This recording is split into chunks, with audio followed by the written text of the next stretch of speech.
just had a brief question. You want to go first? Yeah. Go ahead. My question, Leonie Hayworth, Director of Synchronous Telehealth, Office of Connected Care at VA. Question is for Dr. Hu. Is he still on virtually with us? Go ahead. I'm just curious about your complexity algorithm. So I saw that it was quite comprehensive as far as the patient input. Wonder if there was any provider input into that. And thinking about, when I think about a patient that I would consider complex or at least time intensive, they may have seen me once in 2 years, but they have a number of secure emails, none of which are any shorter than 5 paragraphs long. And I know just by looking at the name that any conversation will be 30 minutes minimum. Was any of that considered as a part of your algorithm in considering complexity?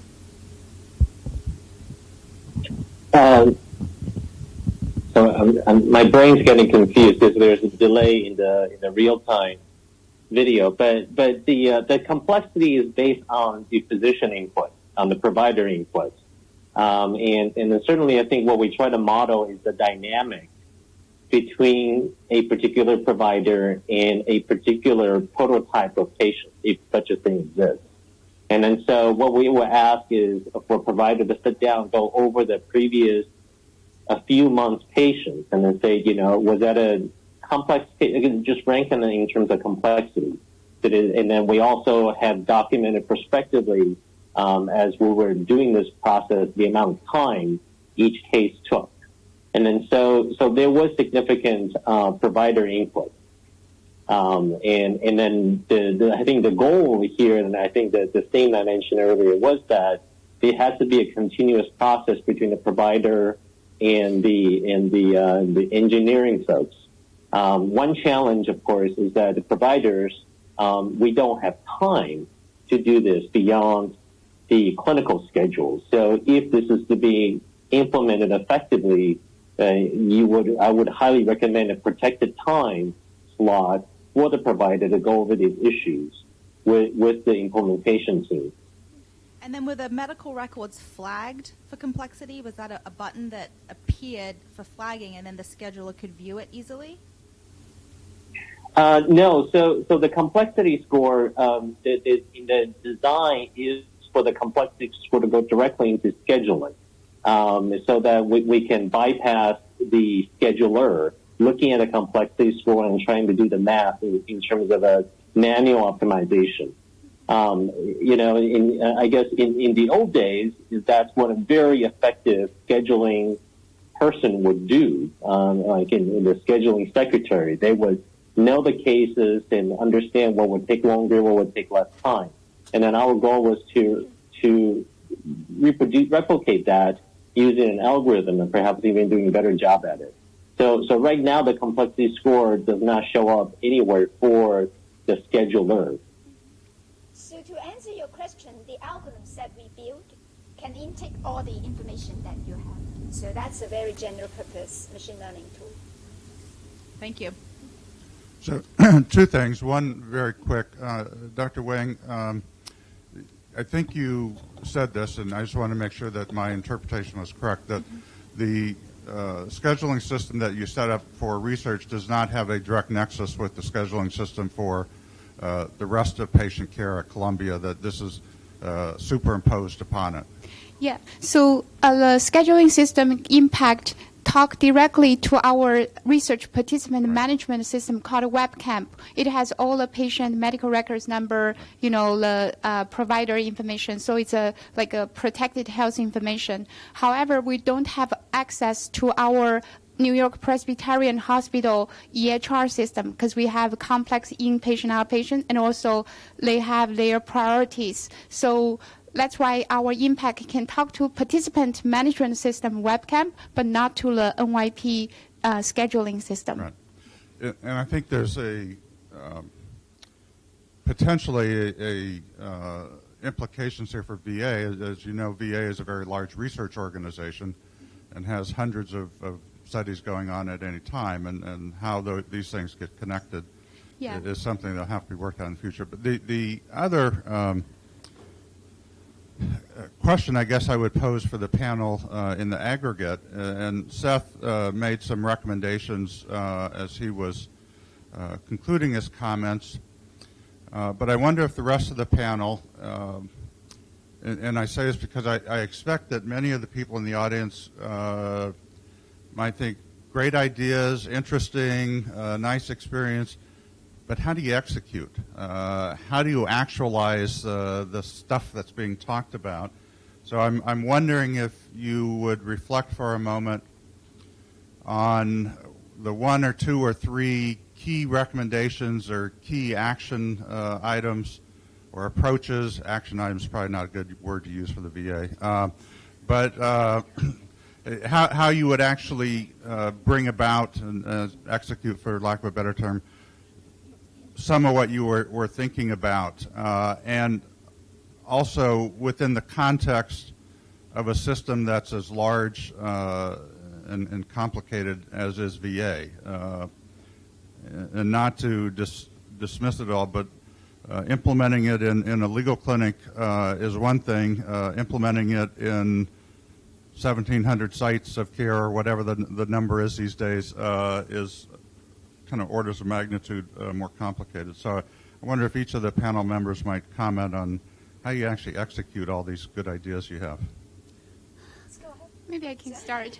And also related to your first comment, Dr. Kaiser. So basically, there's one feature that we wanted to implement, but we were not able to implement due to the access to the NYP hospital EHR system, which is the piggyback the research participant scheduling on top of the existing routine clinical care scheduling. Because when initially we thought about a lot of the research participants, they are actually treated by both teams. One is the primary care provider team, and the other one is the clinical research team. So in many institutions, these teams that rarely talk to each other. So this actually adds burden to the research participants.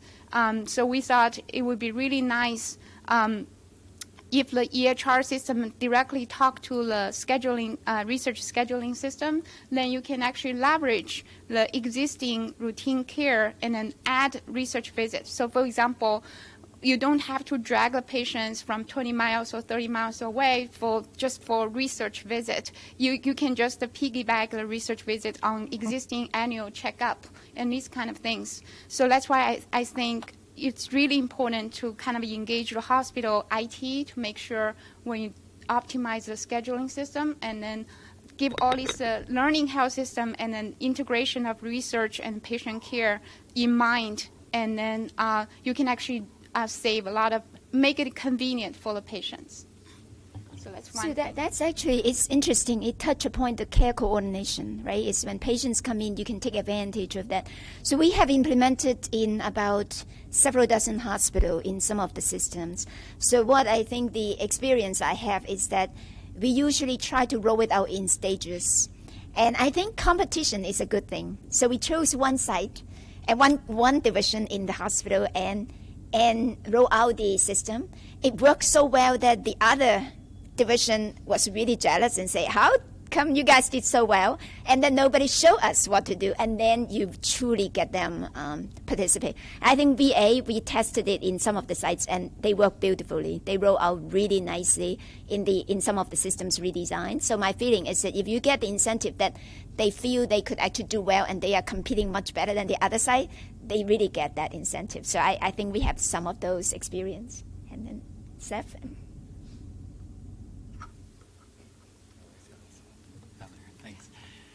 So when we were first rolling out our system, we tried to pick some diverse areas, but also some very complicated areas to trial our solutions with the mindset that if we could conquer those, then the rest would be more straightforward.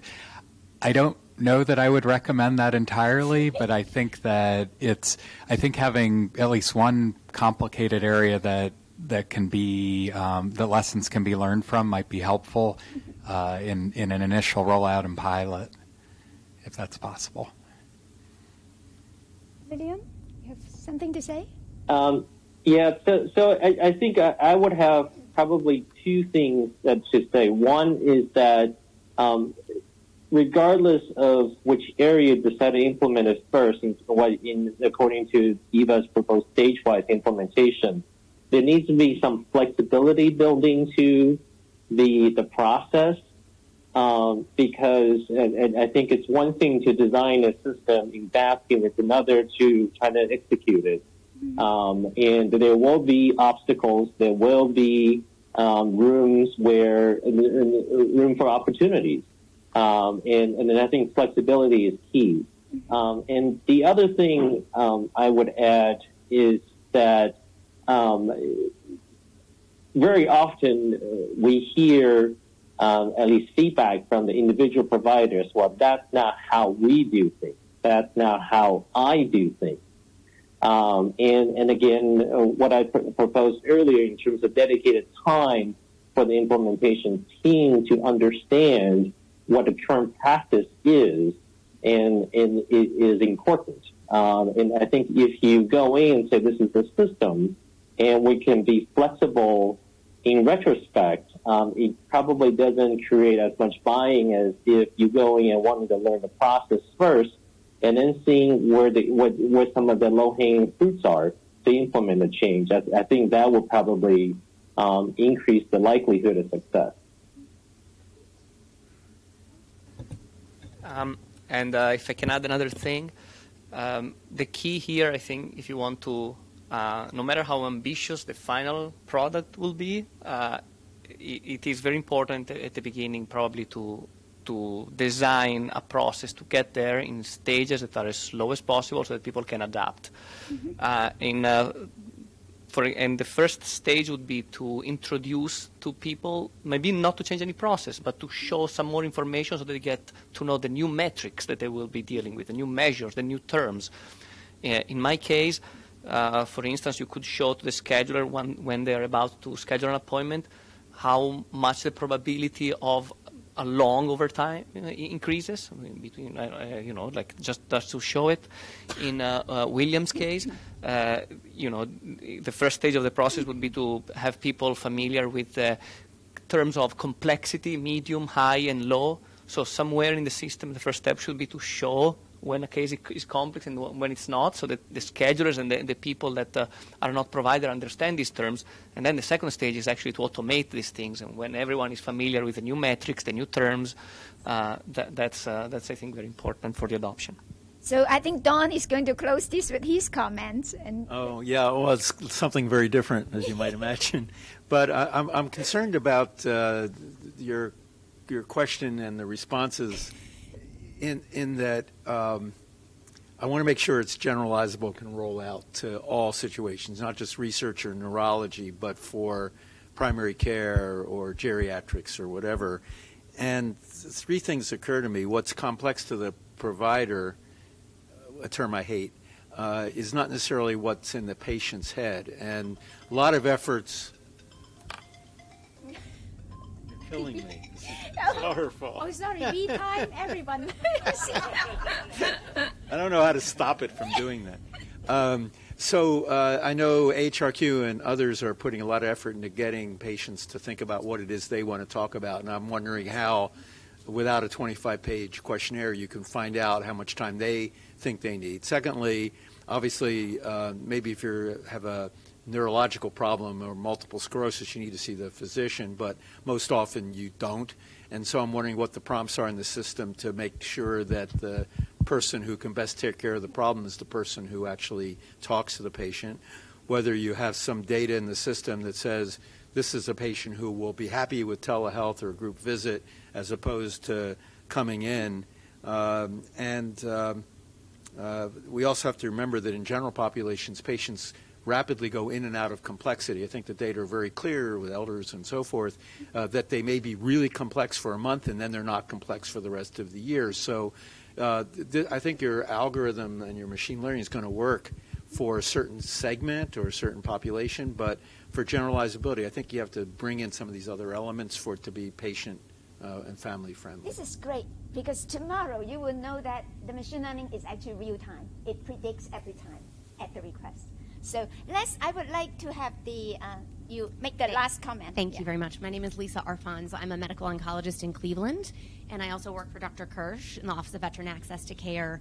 As a specialist, as an oncologist, I triage a lot of consults, and I'm very fascinated with the concept of consult etiquette.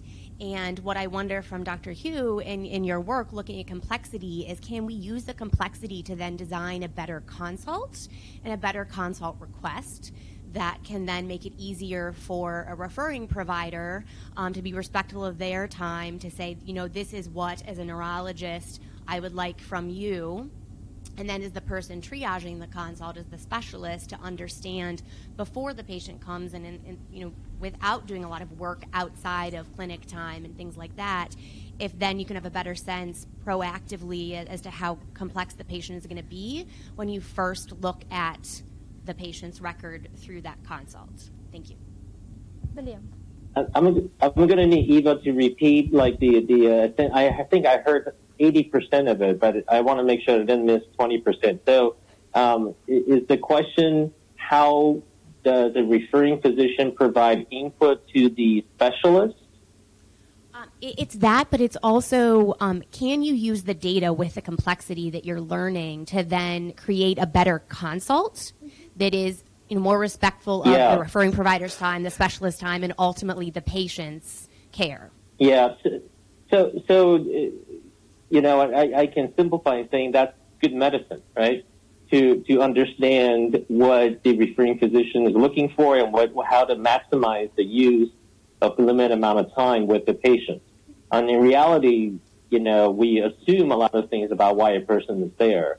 And we teach our residents and fellows that, ask. When the first person comes in, just ask. Don't assume that they are there for what you think they're for. Just ask them what they want. And the part of the challenge is also not losing the question or message from the referring provider. And in the current system, that information is easily lost. In many referring physicians, either primary care physicians or specialists, will enter very thoughtful questions in the initial referring request, but that information doesn't show up anywhere. And then certainly that can be built into the complexity score. And the complexity score, I should mention, is not only about the disease complexity. They're also, and at least when we look at the questionnaires, there are certain biomarkers, if you will, of a very stressed out caregiver or family member. And some people just have diffuse review of system positivity. And that was actually one of our predictors. That's going to be a complex case. Either the person's really sick or the caregiver is extremely stressed out. So it's not really about disease. It's really about the case. And part of it, again, is the continuous learning component. We want physicians to continue to provide feedback. And so if you, at the end of the day, how complex you think this case was. And, with time, the practice changes as well. Because of new technology, new diagnostic criteria, new expectations. And so if somebody comes in because they've gone to the NIH website and taken the 20 questions they want to ask their neurologist, I will better address those 20 questions rather than complete a thorough sensory exam, which is not relevant to them. So that has to be considered. Well, thank you. And I was told that we should announce to the audience at lunch. You can get lunch in the third level, right? Third floor. Thank you for all the comments, and please continue the interaction. So, a round of applause and thanks to a great panel. And I just wanted to underscore funding for this did not allow food to be provided, but there's a very good cafeteria on the third floor. They just go back out and then up 3 decks, and they move you through pretty quickly. We are going to reconvene as close as possible to 1:30. So time your eating accordingly.